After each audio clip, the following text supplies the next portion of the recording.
Hello students, नया chapter अब start करते हैं, दैट इज़ मैट्राइसेस। बहुत ही इजी चैप्टर है ये, अंडरस्टैंडिंग वाइज, कंसेप्ट वाइज। इसके जो कंसेप्ट्स है समझना बहुत इजी है, बट अगेन कॉम्पिटिटिव लेवल पे जैसे ही हम लोग जाते हैं इस पर भी काफ़ी चैलेंजिंग सम्स पूछे जा सकते हैं। तो बेसिक डेफिनेशन से अब स्टार्ट करते हैं। What is a matrix? So matrix is an arrangement of numbers. Example देखते हैं, 1 2 3 4, ये एक मैट्रिक्स है। बी 1 2 3 4 5 6, तो ये क्या है? मैट्रिक्स एक अरेंजमेंट है नंबर्स का in certain number of rows and in certain number of columns. जैसे यहाँ पे 2 रोज हैं, यहाँ पे this is row 1 and this is row 2, this is column 1 and this is column 2।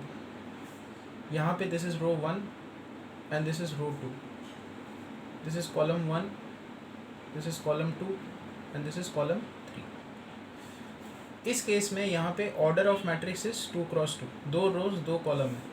यहाँ पे इस मैट्रिक्स का ऑर्डर है 2 क्रॉस 3, 2 रोज और 3 कॉलम्स है। तो पहला जो सेशन है वो इसी के ऊपर बेस्ड है कि मैट्रिसेस से हम लोग जो है कंफर्टेबल हो जाएं। इसके टाइप्स क्या क्या होते हैं, उनकी प्रॉपर्टीज़ क्या होती है, अलजेब्रा क्या है मैट्रिसेस का। ठीक है, धीरे धीरे जैसे जैसे हम लोग इस चैप्टर में आगे बढ़ेंगे हमको इसके एप्लीकेशंस भी समझते आते जाएंगे। चलो तो यहाँ से स्टार्ट करते हैं टाइप ऑफ मैट्रिसेस। तो पहला है रो मैट्रिक्स। रो मैट्रिक्स क्या होता है कि उसमें एक सिंगल रो होती है, जैसे ये देखो 1 2 1 2 3, these are examples of a row matrix. Second होगा कॉलम मैट्रिक्स, उसमें एक सिंगल कॉलम होता है 1 4। मान लो एक मैट्रिक्स आपने लिख दिया 3 4 5 ऐसे। तो इस केस में अगर आप देखो इसका ऑर्डर कितना है, ये जो मैट्रिक्स ए मैंने लिखा है इसमें एक रो है और 2 कॉलम है, तो ऐसा लिखेंगे। इसमें एक रो है और 3 कॉलम है। ये कॉलम मैट्रिक्स है, इसमें 2 रोज और 1 कॉलम है। इसमें 3 रोज है और 1 कॉलम है।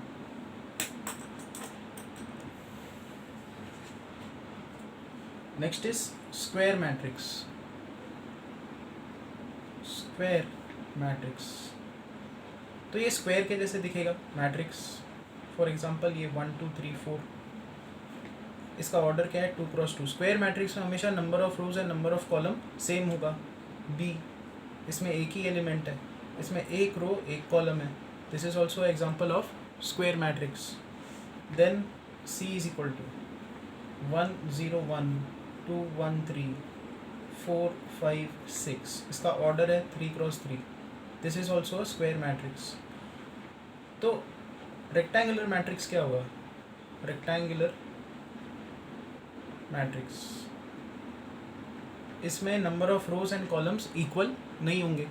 For example if you right like this 1 2 3 4 5 6, इसमें 2 रोज है एंड 3 कॉलम्स है, तो number of rows and columns are not equal.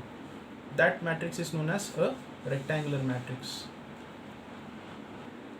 Next is a diagonal matrix. Fifth, diagonal matrix, उसका एग्जांपल है ये 1 2 3 0 0, बाकी सब एलिमेंट्स 0। इन एलिमेंट्स को बोला जाता है डायगोनल एलिमेंट्स। तो सिर्फ डायगोनल एलिमेंट्स प्रेजेंट है, बाकी सारे एलिमेंट्स एब्सेंट है। एब्सेंट इन द सेंस 0 है। यहाँ पे बी 1 2 0 0, ये डायगोनल एलिमेंट्स, ये नॉन ज़ीरो है एंड बाकी सब 0। This is a example of a diagonal matrix. इसको कई बार ऐसे भी लिखा जाता है, इसी मैट्रिक्स को आप ऐसा लिख सकते हो, ए इज डायग 1 2 3, तो इसको शॉर्ट फॉर्म में ऐसे भी लिखा जाता है डायग करके। Then scalar matrix, sixth scalar matrix, तो ए इज इक्वल टू 2 0 0 2, मतलब ये डायगोनल मैट्रिक्स जैसा ही है, बट सारे डायगोनल एलिमेंट्स इसमें सेम होते हैं। That is a scalar matrix. तो एक और एग्जांपल क्या हो सकता है इसका, 3 0 0 0 3 0 and 0 0 3. This is also a scalar matrix. Next type of matrix is very important, that is identity matrix. Seventh, identity matrix. तो इसके टाइप्स है again, identity matrix of order 1 कैसे दिखेगी, ऐसे. आइडेंटिटी मैट्रिक्स ऑफ ऑर्डर 2 कैसे दिखेगी, 1 0 0 1. Identity matrix of order 3 will look like this, 1 0 0 0 1 0 0 0 1. तो क्या दिख रहा है, आइडेंटिटी मैट्रिक्स स्केलर मैट्रिक्स जैसे ही है, डायगोनल मैट्रिक्स जैसे ही है, बट सारे डायगोनल एलिमेंट्स इक्वल टू 1. इसको यूजुअली ऐसे लिखा जाता है I3, मतलब identity matrix of order 3. This is of order 2, this is of order 1. Identity matrix of order 4 कैसे दिखेगी, 1 0 0 0 0 1 0 0 0 0 1 0 0 0 0 1, ऐसे. Next is singleton matrix. Singleton matrix, इसमें एक रो एक ही कॉलम होता है. तो ये एग्जांपल है, देखो इसका 2, एक रो एक ही कॉलम. सी, एक ही एलिमेंट होता है इसमें, 1 रो 1 कॉलम, एंड ये एलिमेंट कोई भी हो सकता है. Next is triangular matrix. Triangular matrix, इसमें भी अगेन दो टाइप्स है, upper triangular matrix and lower triangular matrix. तो अपर ट्रायंगुलर का एग्जांपल देखो क्या है, डायगोनल एलिमेंट्स होंगे इसमें 1 2 3. अपर ट्रायंगुलर मतलब यहाँ पे 4 5 6 कोई भी एलिमेंट्स यहाँ पे होंगे, बट डेफिनेटली यहाँ पे होगा 0 0 0. This is example of upper triangular. Lower triangular कैसे दिखेगा, 1 -1 1 1 2 1 2 3, एंड यहाँ पे कंपलसरी 0, यहाँ पे कंपलसरी 0, एंड यहाँ पे कंपलसरी 0. तो डायगोनल के ऊपर के एलिमेंट्स, इस तरफ के ऊपर के एलिमेंट्स अगर 0 हो गए तो वो लोअर ट्रायंगुलर. डायगोनल के नीचे के एलिमेंट्स ये 3 0 हो गए तो ये upper triangular. So this is example of upper, this is example of lower triangular matrix. Next जो आपको ध्यान में रखना है दैट इज नल और ज़ीरो मैट्रिक्स. इसमें सारे elements 0. This is an example of a null matrix of order 2 cross 3. Next is trace of a matrix. ये एक टर्म है जो आपको याद रखना है, ट्रेस ऑफ अ मैट्रिक्स. तो फॉर एग्जांपल एक मैट्रिक्स हमको दी हुई है, स्क्वायर मैट्रिक्स दी हुई है, 1 2 3 0 2 4 5 6 7. तो trace of a matrix a ऐसे लिखा जाता है, trace is sum of all the diagonal elements. तो 1 + 2 + 7 10. Next is operations on matrices. Operations on matrices. तो फॉर एग्जांपल ए हमने लिया मैट्रिक्स 1 2 3 4, बी हमने लिया 5 6 7 एंड 8. मैट्रिसेस को आप ऐड कर सकते हो, सब्ट्रैक्ट कर सकते हो, मल्टीप्लाई कर सकते हो. डिवीजन एग्जिस्ट नहीं करता. एडिशन करने के लिए, सब्ट्रैक्शन करने के लिए इनका ऑर्डर सेम होना चाहिए. जैसे यहाँ पे इसका ऑर्डर 2 क्रॉस 2 है, इसका भी ऑर्डर 2 क्रॉस 2 है, तो इसको आप इजीली ऐड कर सकते हो. तो a प्लस बी का भी ऑर्डर होगा 2 क्रॉस 2. और आंसर क्या आएगा, 1 5 के साथ ऐड होगा, 6 ये 2 6 के साथ ऐड होगा, 8 3 7 के साथ ऐड होगा, 10 4 8 के साथ ऐड होगा, 12. ये इसका आंसर है. सिमिलरली आप सब्ट्रैक्शन लगा सकते हो. सब्ट्रैक्शन में भी लगाते वक्त इनका ऑर्डर सेम होना चाहिए. ऑर्डर सेम है.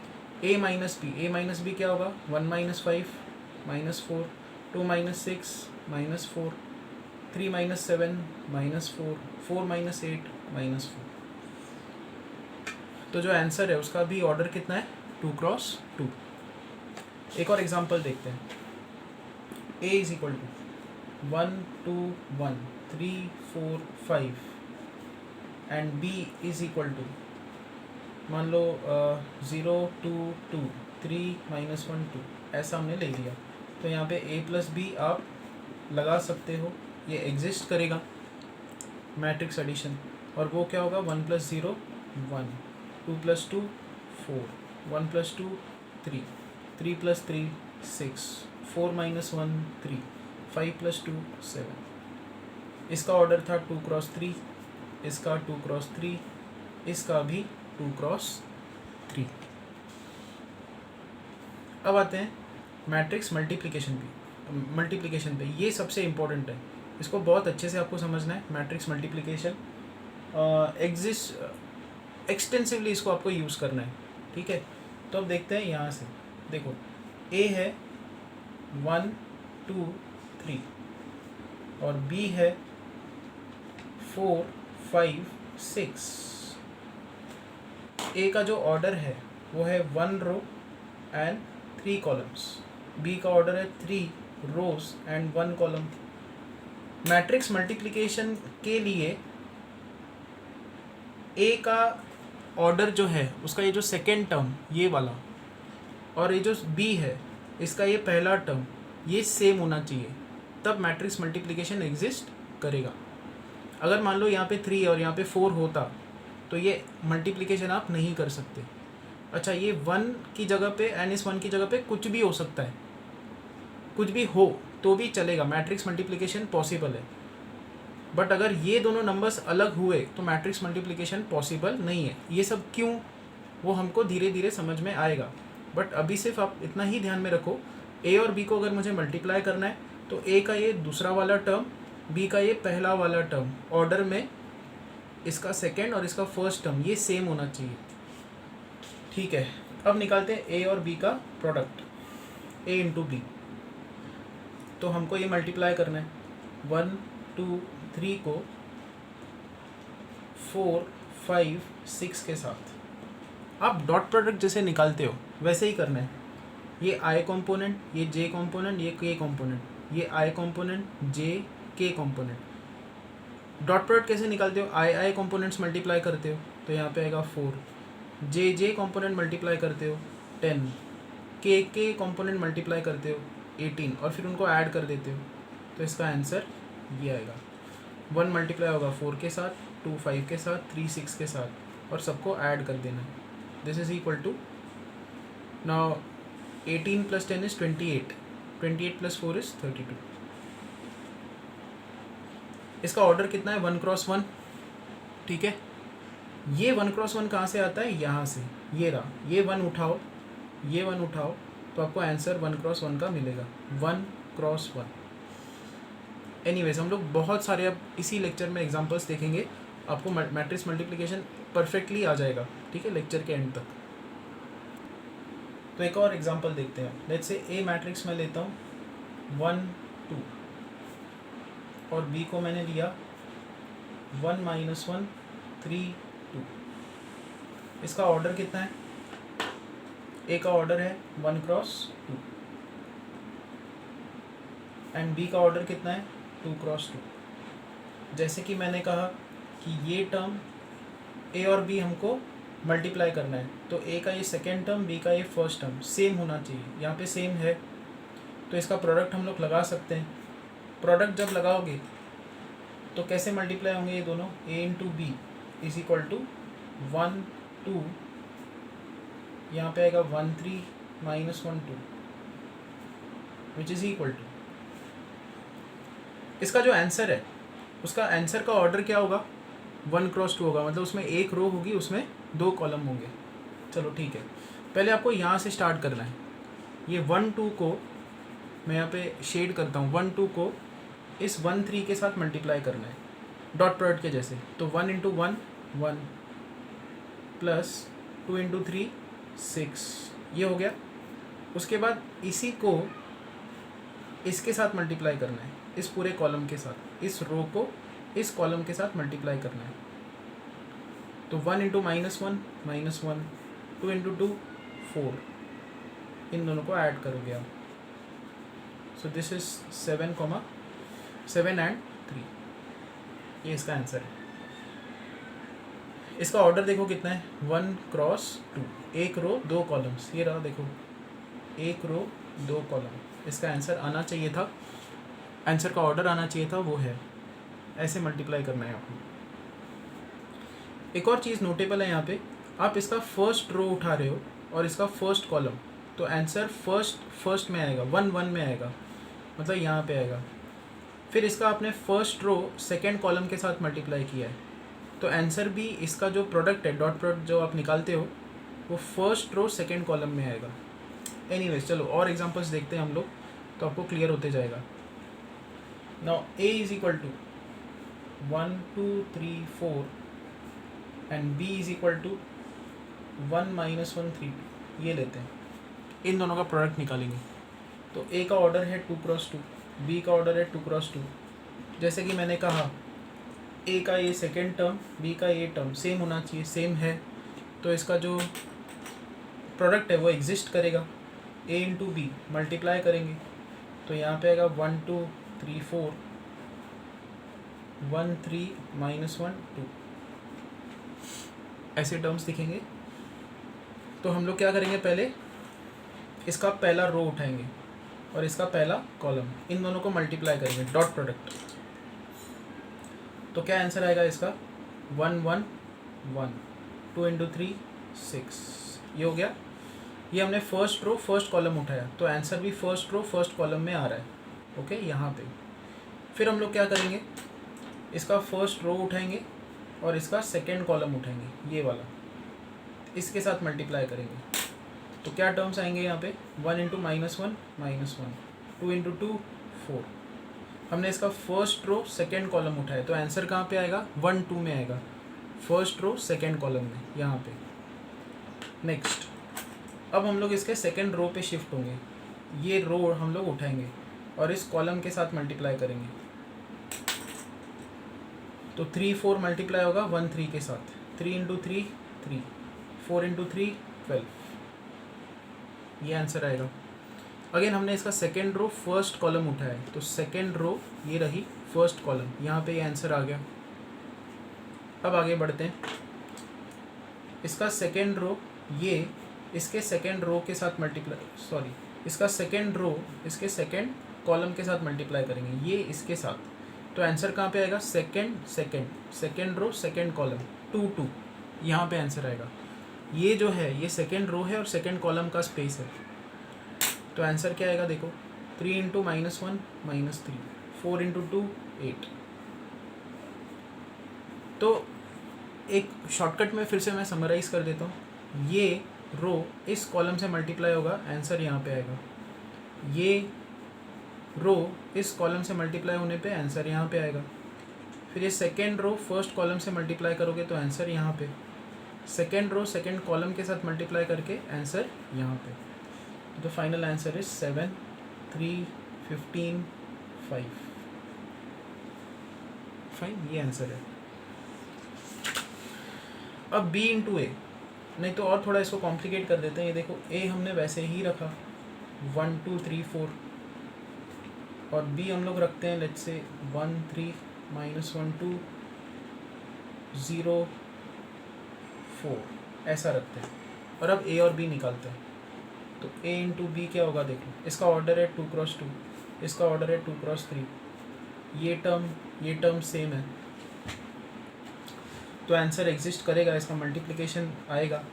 उस मल्टीप्लिकेशन का ऑर्डर क्या होगा, अभी यहाँ पे भी देखो, इस पिछले एग्जांपल में ये 2 बच गया, ये 2 बच गया, तो आंसर 2x2 का होना चाहिए। ये रहा देखो, आंसर 2x2 का है, 2 रोज 2 कॉलम है इसमें। इस केस पे आते हैं, इसका हम लोग मैट्रिक्स मल्टीप्लिकेशन निकालते हैं।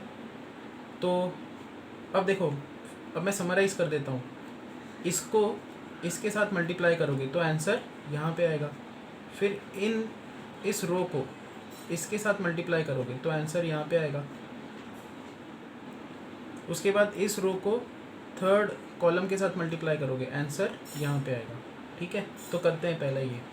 तो 1 2 को 1 3 से मल्टीप्लाई करेंगे, 1 + 6। 1 2 को -1 2 से मल्टीप्लाई करेंगे, -1 + 4।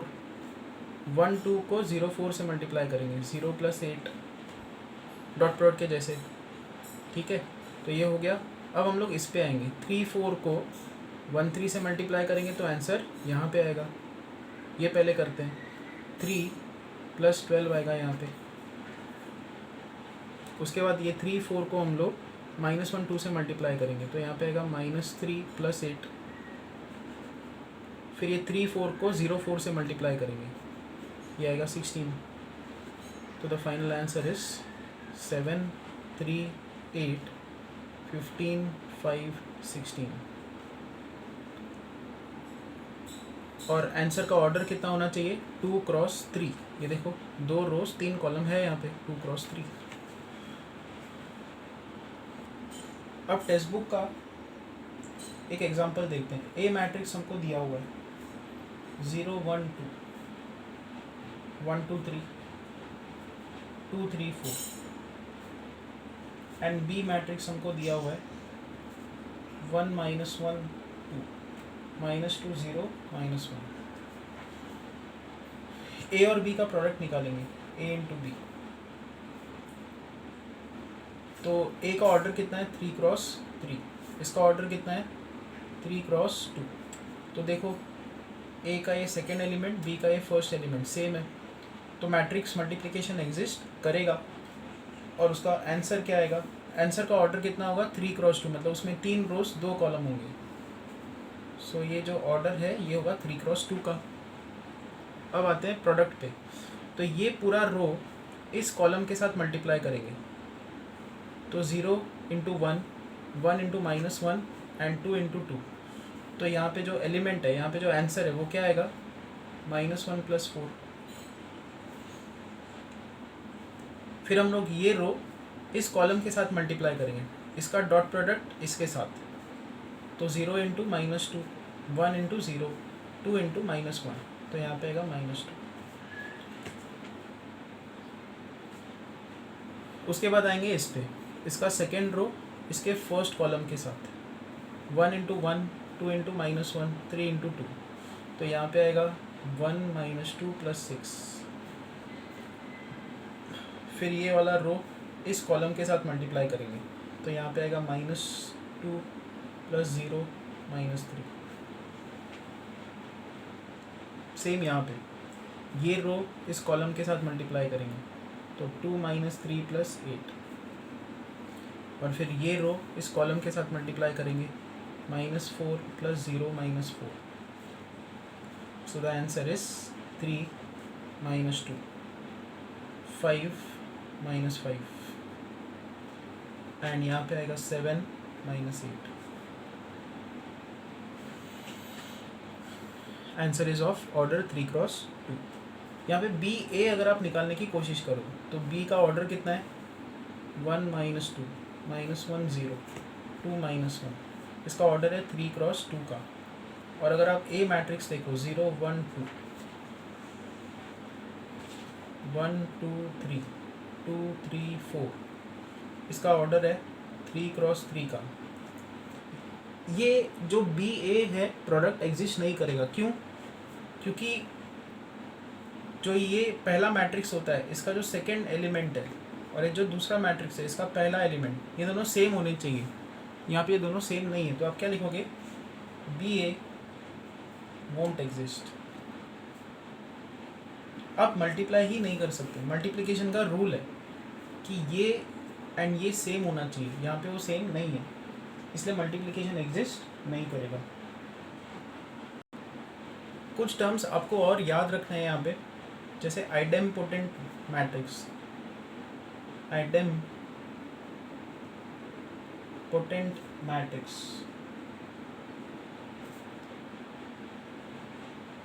तो a⁴n ओके a² = a। जब कभी मैट्रिक्स का स्क्वायर मतलब उसको उस मैट्रिक्स को उसी के साथ जब मल्टीप्लाई करोगे a² ये a ही बन जाए तो उसको बोला जाता है आइडेम्पोटेंट मैट्रिक्स। इसके लिए क्या होता है? a⁴n हमेशा a होता है। कैसे? ये देखो, इसको अगर हम लोग a से मल्टीप्लाई करें तो a³ आएगा a², बट a² a है तो यहाँ से a³ भी a आ रहा है। फिर a से अगर आप मल्टीप्लाई कर दो तो a⁴ = a² आएगा, बट a² a है तो a⁴ भी a आ रहा है। ऐसे टाइप के मैट्रिक्स के लिए a⁴n हमेशा a होता है। n is any natural number. उसके बाद निल पोटेंट मैट्रिक्स। नील पोटेंट मैट्रिक्स। सो नील पोटेंट मैट्रिक्स क्या होता है कि किसी तो पावर पे जाके, मतलब कोई एक ऐसी मैट्रिक्स होगी कि उसका ए क्यूब ज़ीरो बन जाएगा, ज़ीरो मैट्रिक्स, या तो उसका ए रेज टू 4 ज़ीरो बनेगा, या कभी ऐसा हो सकता है किसी मैट्रिक्स के लिए ए स्क्वायर ज़ीरो बन जाए।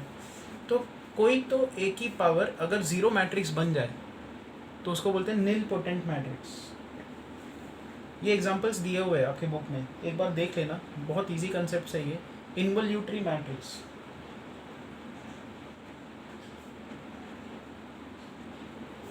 इन्वोल्यूटरी मैट्रिक्स, तो अगर ए स्क्वायर आइडेंटिटी आ जाए then it is known as involutory matrix.